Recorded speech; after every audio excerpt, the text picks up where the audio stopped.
Hello everyone. You can learn about investment strategies today. There is nothing better or worse on the merits, just more or less suited to you and your goals. That's why you can use more than one in parallel. Since you are investing money in a particular asset in the hope of some result, you will probably want to achieve that goal as surely as possible. This is where the strategy will help you. This expected result can be more than one thing. An example is value retention, which means preserving the purchasing power of your money.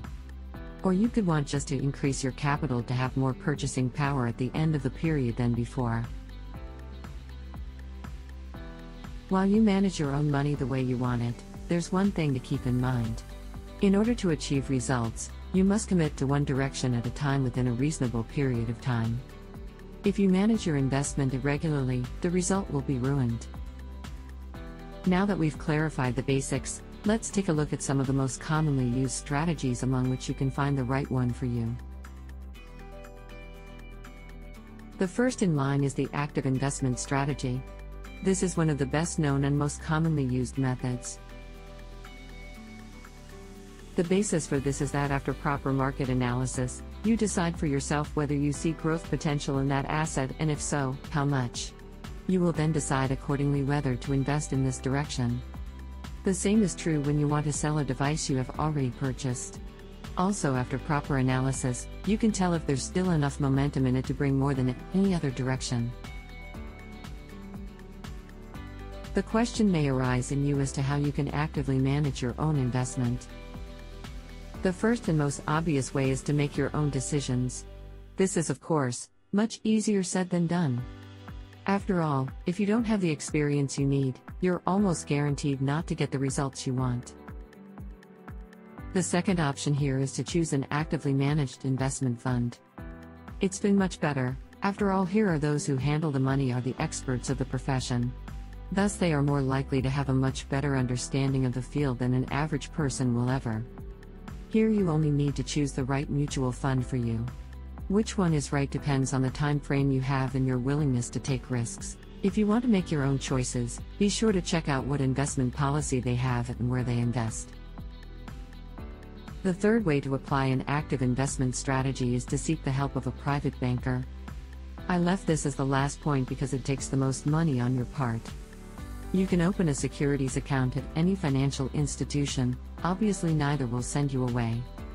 But even if you bring in the price of a property to them, it is far from certain that anyone other than the security guard will deal with you. Let's look at the pros and cons of this strategy. The advantage of this is that if you manage or have managed your money this way, you are free to decide which investment you see growth potential in. Because it requires expertise, you have the opportunity to achieve good results in changing conditions or in a completely new market area. The downside is that it is resource intensive. You need to devote time and energy to analysis, and you need to have the right knowledge to make the right investment. If you don't have it, or if you understand it but you don't have time for it, then instead of time, energy, and expertise, you have to sacrifice your money for it. This is why actively managed mutual funds are typically more expensive than their passively managed counterparts.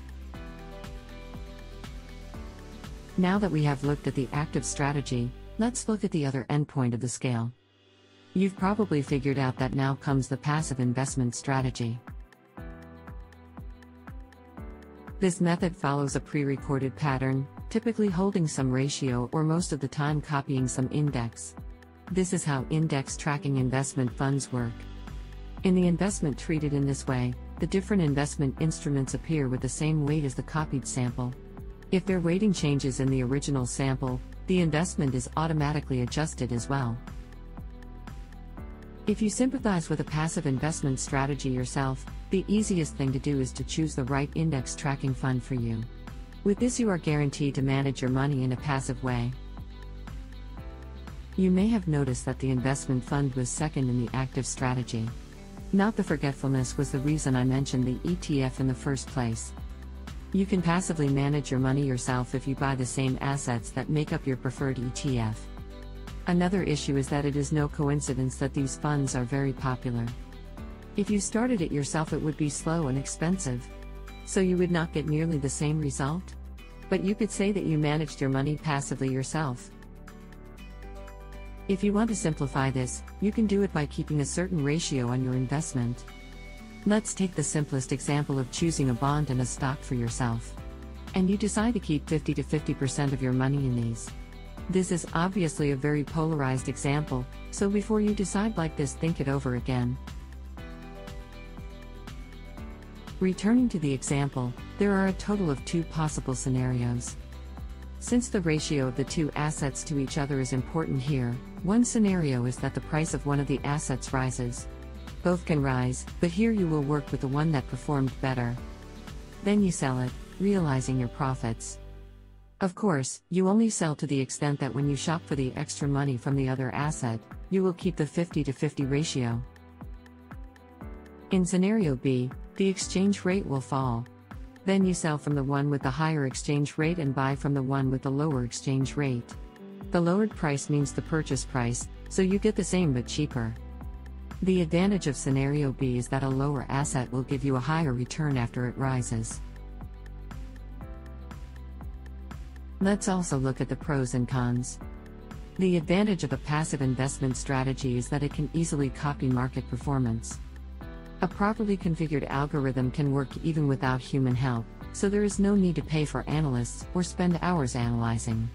Examining the issue in mutual funds, ETFs can operate orders of magnitude cheaper than their actively managed counterparts.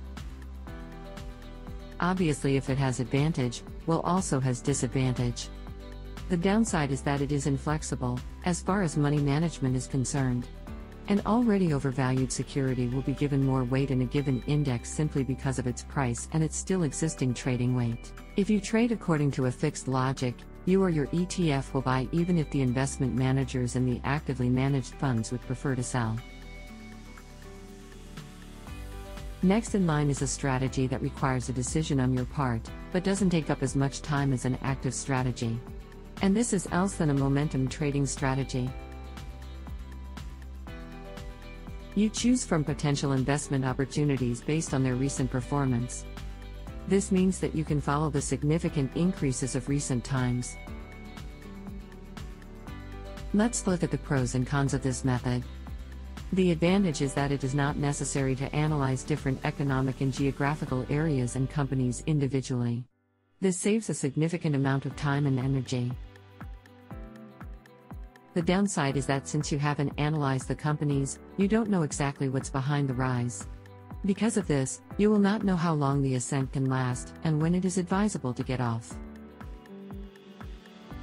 Like the momentum strategy, the counter-cyclical strategy works without analysis.